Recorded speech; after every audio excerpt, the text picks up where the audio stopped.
Salut, désolé pour le bruit. Oh, et les bâillements.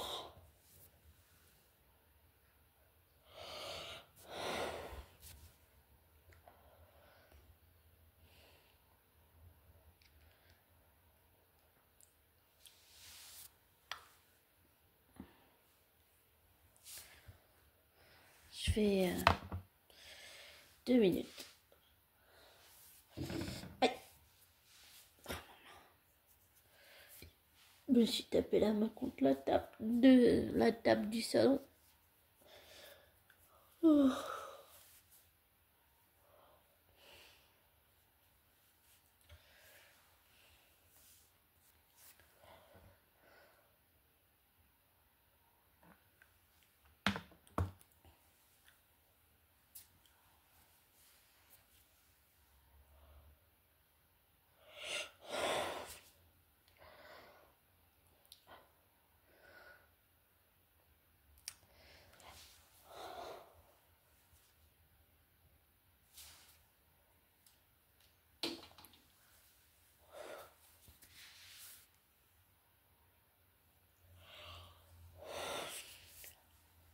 Voilà.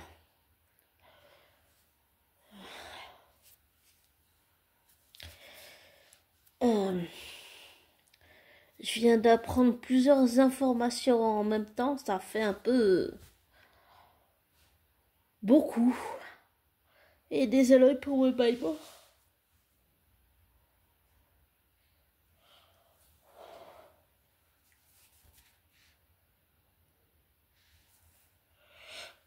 Oh.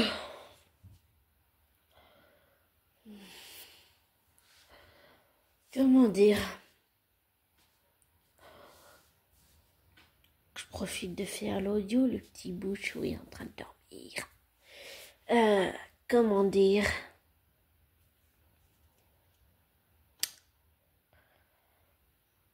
Je suis un petit peu troublée là.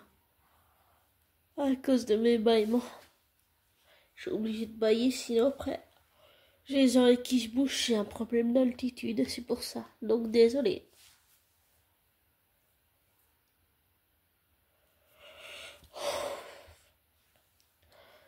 Je viens d'apprendre que Cédric Jubilard a été condamné à 30 ans de prison et il a tout de suite parlé à ses avocats en disant que bien sûr il voulait faire appel. Pour moi, il doit pas faire appel. Et tout ce que je dis ici, ce n'est qu'un ressenti, ce n'est pas une vérité. Pour moi, il doit pas faire appel, il doit juste respecter la sentence et puis la faire. Voilà. Mais le truc, c'est que j'ai lu plein de commentaires là. Il y en a des qui disent que l'affaire est bâclée.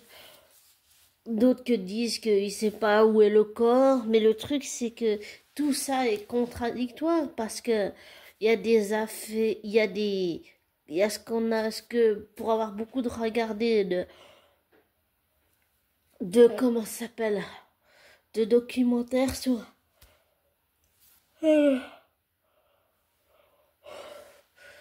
des affaires criminelles. Et pour aussi suivre des youtubeurs qui sont spécialisés dans des affaires de meurtre et de disparition. Par exemple, qui je pourrais citer? Victoria Charlton, Maskaz, Lionel Camille, Le Cogiteur, je sais plus qui d'autre, mais ah oui, il y a aussi Murder Explain. Il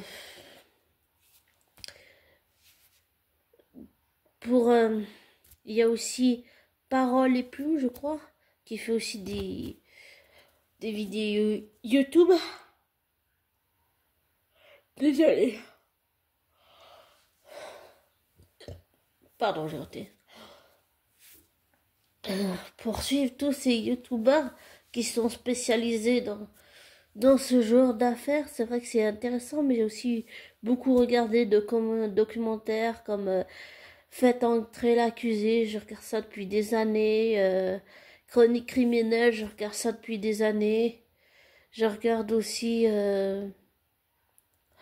beaucoup d'émissions sur ça. Puis aussi, j'ai aussi regardé beaucoup de Ça commence aujourd'hui où il y a les parties, enfin les membres des victimes qui ont beaucoup témoigné. C'était assez impressionnant. Parfois, c'était même lourd à écouter, très très difficile sur le plan émotionnel. Euh, Peut-être quelqu'un me dira, mais pourquoi t'as fait ça, sombre idiote? Mais, ou j'allais dire carrément en m'insultant, pauvre conne ou pétasse ou merde. Voilà, ça c'est un peu les noms que je me donne, mais bon, c'est pas grave. Mais ça, c'est montre que j'ai pas une bonne image de moi, mais c'est pas grave, on s'en fout, on n'est pas là pour ça. Bah, je pense que pour moi, le problème, c'est que il nie tout devant la juge d'instruction et ensuite il dit à un co-détenu, j'ai, comment, j'ai enterré le corps de Delphine, personne ne la retrouvera, puis après il nie tout. Pour moi, c'est, c'est contradictoire, alors je sais pas s'il y a d'autres suspects dans l'affaire, peut-être qu'il y en a un. Peut-être que finalement, il y en a un qui va sortir de l'eau, mais qu'il faudrait, au lieu d'un appel, il faudrait plutôt un complément d'enquête pour vraiment fermer encore plus les portes qu'avant. Vraiment les fermer complètement. Et en fait, quand je l'ai su, j'ai écouté une youtubeuse, Peppa Reddington, qui a suivi le procès et puis qui a réussi à faire ça grâce à une journaliste qui suivait l'affaire aussi. J'ai aussi suivi le procès de Didi, bien sûr. Il y a aussi l'affaire Pierre Palmade. Il y a eu l'affaire Jonathan Daval. Toutes ces... Ben, je peux pas dire en tant que française, mais en tant que française parce que ma mère adoptive est française. On m'a déjà dit que j'avais l'accent français, même si je suis d'origine indienne adoptée. Mais si je puis dire, en tant que Suisse par mon père adoptif et anglais par mon père adoptif parce que lui, il est né en Angleterre, et par ma mère qui est française, parce que je suis aussi indienne, donc je peux avoir la nationalité indienne, mais enfin, je dirais que d'un côté, je me dis ouais, il est coupable, puis d'un autre côté, je me dis non, peut-être qu'ils font un complément d'enquête, qu'on n'est peut-être pas allé jusqu'au bout de l'enquête, il faut encore un complément d'enquête qui va peut-être en prendre encore de 2026 à 2027 et puis avoir le verdict final en 2028. Parce que peut-être qu'il y a pour le moment, il y a des faisceaux d'indices concordants et très graves. Et j'ai aussi vu dans des commentaires, il y en a certains qui disent que c'est très grave ce qui est en train de se passer. Et c'est aussi le comportement de Cédric. Pour moi, c'est dommage qu'il ne parle pas, qu'il n'explique pas. Et aussi, apparemment, il a été violent avec Delphine, il a été violent avec ses enfants. Donc, ça n'aide pas non plus son comportement. Alors, j'ai aussi lu un commentaire où certains disent que l'affaire c'est bâclé, voilà, et que l'opinion publique l'avait déjà condamné. J'ai aussi repensé bien sûr, à l'affaire Pellico. L'affaire Pellico, c'est encore autre chose, c'est une ampleur internationale, mondiale. Là, c'est français, mais je veux dire, l'autre affaire, là, Cédric Jubilard, mais je pense que euh, Delphine a peut-être voulu le quitter et qu'il l'a tué, voilà, mais ou alors que quelqu'un d'autre l'a tué et que Cédric est accusé à sa place. Mais tu vois, Bodé, je sais pas, je suis vraiment partagée entre il est coupable, il est pas coupable. Et puis pour moi, le problème que ça me pose, c'est que l'attitude de Cédric, quoi. Il dit, oh, je l'ai pas tué, mais il refuse de parler. Puis après, il dit à un détenu, ouais, je l'ai tué, je l'ai enterré. Et puis après, il nie tout. Pour moi, c'est vraiment, il est, bien sûr, on a tous le droit d'être contradictoire. Même moi aussi, je suis contradictoire. Désolée si au passage, ça me fait passer pour un hypocrite, mais on a encore le droit de changer d'avis quand même. Mais je sais pas, je suis vraiment partagée là, mais vraiment complètement partagée. Je sais pas, j'ai aussi appris que Sarkozy allait dormir en prison, que Didi, dans son affaire, a fait appel et qu'il espère que Trump va le gracier, mais pour moi, si Trump le gracie, ça va donner une image que les gens qui sont corrompus, les gens qui sont au pouvoir et qui n'en ont que pour leurs intérêts personnels et pas pour les gens, parce que pour le peuple, c'est juste du bétail, c'est on parque là, tu fais ça, et tu vas suivre bêtement comme un mouton, comme un crétin, et voilà. Et au passage, ils se remplissent les poches d'argent. Pour moi, c'est toujours ce que ça a été le pouvoir. Pour moi, même si le monde fonctionne comme ça, pour moi, le pouvoir politique, c'est de la merde. Voilà. Parce qu'il y a des pots de vin, il y a des magouilles, il y a du soudoyage, du chantage, de la pression, de l'intimidation. Et ça existe dans toutes les sphères de pouvoir et ça existe aussi, pour moi, ça existe également dans le monde, dans l'industrie. C'est pour ça que dans un audio dernièrement, j'ai dit que il y a vraiment quelque chose, que ça soit dans le monde du divertissement suisse, roman ou international, dans les deux sens, il y a quelque chose qui ne va pas du tout. Et pour moi, c'est la corruption, c'est ceux qui sont pourris, ceux qui se protègent entre eux, ceux qui se remplissent les poches et qui n'ont rien à foutre du peuple, qui le partent juste comme un bétail et qui se dit, oh, ils vont suivre tout comme des crétins et des crétines et puis ils vont tout bouffer, puis voilà. Moi, ça m'énerve ce genre de personnes comme ça. Et si Trump gracie cet abruti de Didi, alors ça donnera une mauvaise image pour lui, c'est sûr. Désolé, mais pour moi, c'est sûr que ça va lui donner une mauvaise image, là, à Trump, s'il fait ça. Oh, je suis déjà révoltée, désolé, mais là, je serai encore plus révoltée s'il fait ça. Ensuite, pardon, j'ai une nez qui coule un peu.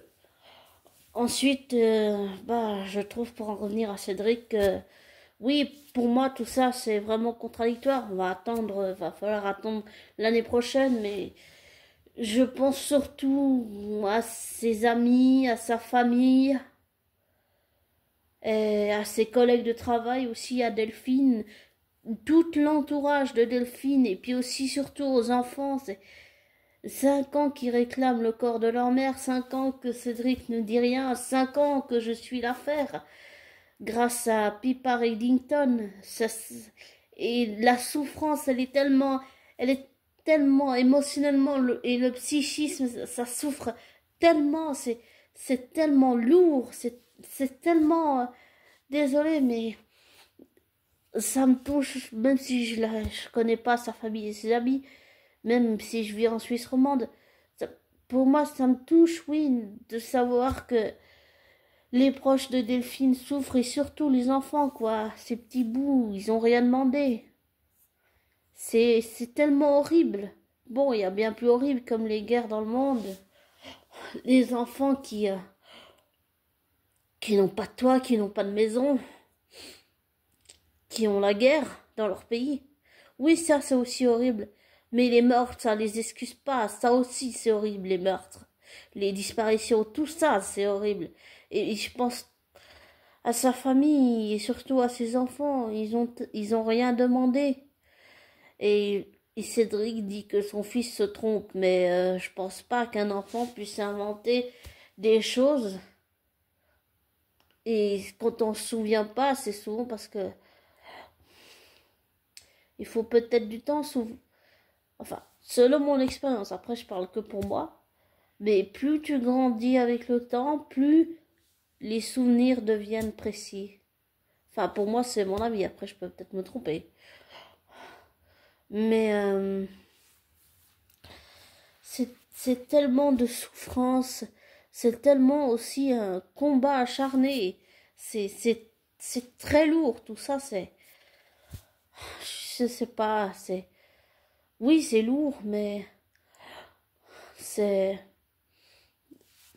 ça devrait pas, mais oui, ça me touche, ça me perturbe aussi.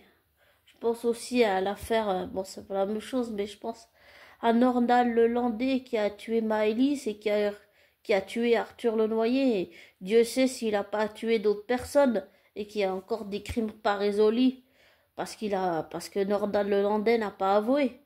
Mais ça me fait penser aussi à Marie-Rose Blétry. Elle voulait l'assassin de sa fille. Elle a été le chercher. Elle s'est battue pour ça. Et, et là, ça va replonger la famille et surtout les enfants. Même le petit qui dit qu'il est content et qui veut plus voir son père. Enfin, c'est déchirant. Tout ça, c'est tellement de souffrance émotionnelle, pas seulement dure, mais très intense. Psychiquement et physiquement, le corps, il souffre beaucoup. Et souvent, quand on parle pas, eh ben, notre corps, il s'exprime à notre place. J'ai aussi, bizarrement, même si je suis pas très, même si je suis pas très, comment on va dire, en accord en ce moment avec mon infirmière, parce qu'elle a pris des décisions qui n'étaient pour moi, elle n'avait pas à décider à la place de mes parents. J'ai pensé bizarrement à mon infirmière et puis j'ai pensé à toutes les infirmières que je connais qui viennent pour les médicaments, qui viennent pour faire les piqûres pour le diabète. J'ai pensé aussi à tous les gens de Pro Infirmis qui viennent de l'armée du salut qui viennent pour la douche et les médicaments. En fait, j'ai pensé à toutes ces personnes et surtout à mon infirmière parce que je me suis dit que ça aurait pu leur arriver. Ça aurait pu arriver à ces infirmières que je connais, quoi. Enfin, pour moi, enfin,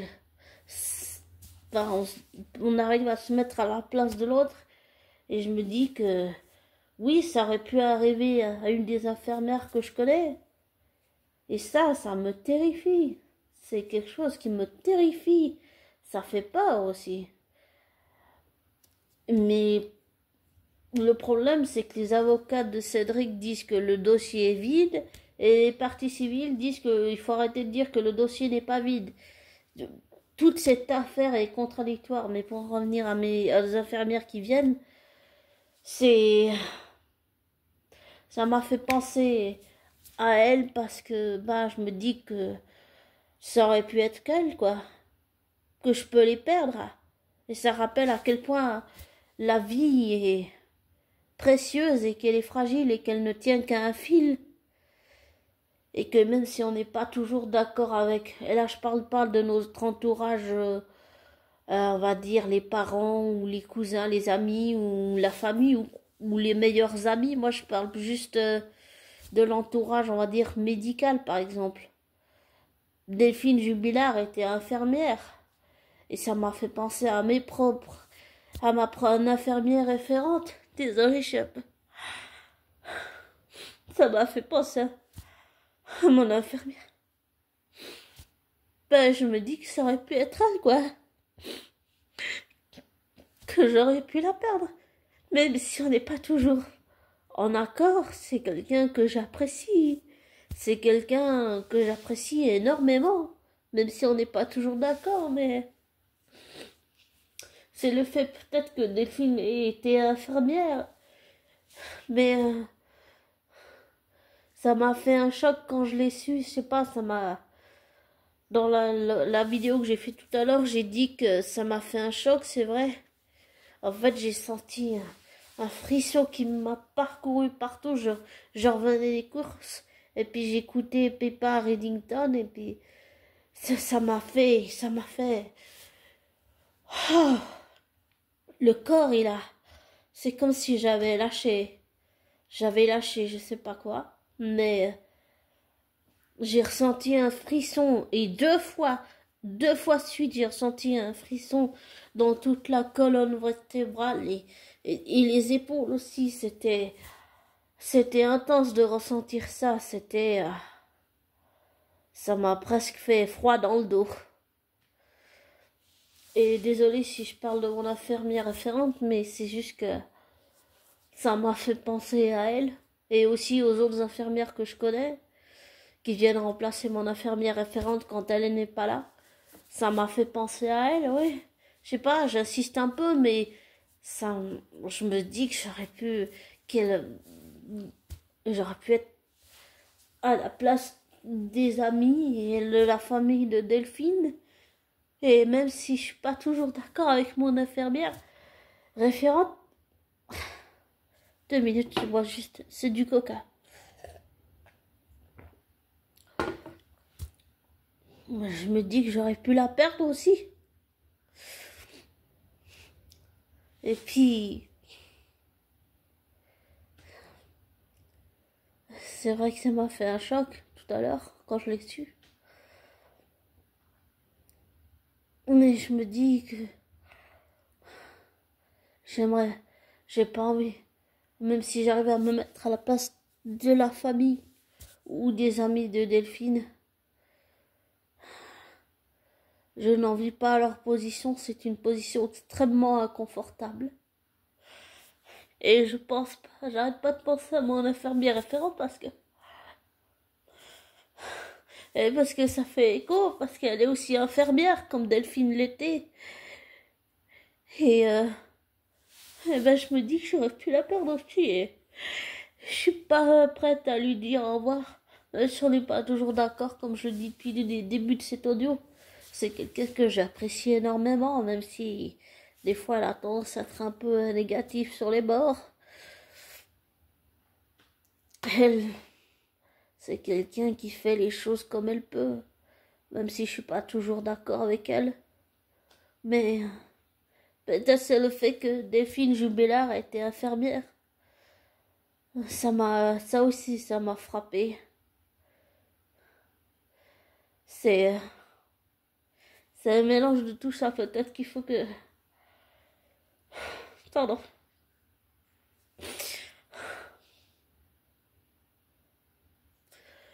Peut-être qu'il faut que je digère tout ça jusqu'à l'appel l'année prochaine, ou peut-être, je sais pas s'il va se faire cette année ou l'année prochaine, mais je sais pas. Je suis vraiment partagée avec cette affaire et je pensais pas que ça m'affecterait, mais ça m'affecte dans le sens où,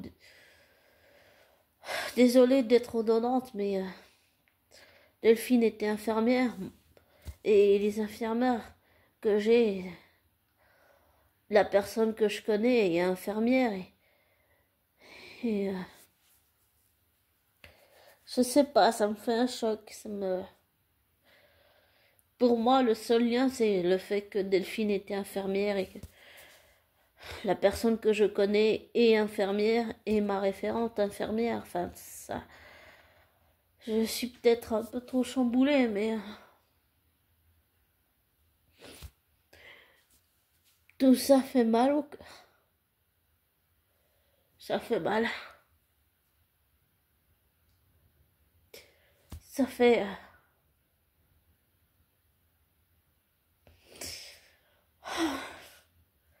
Désolée.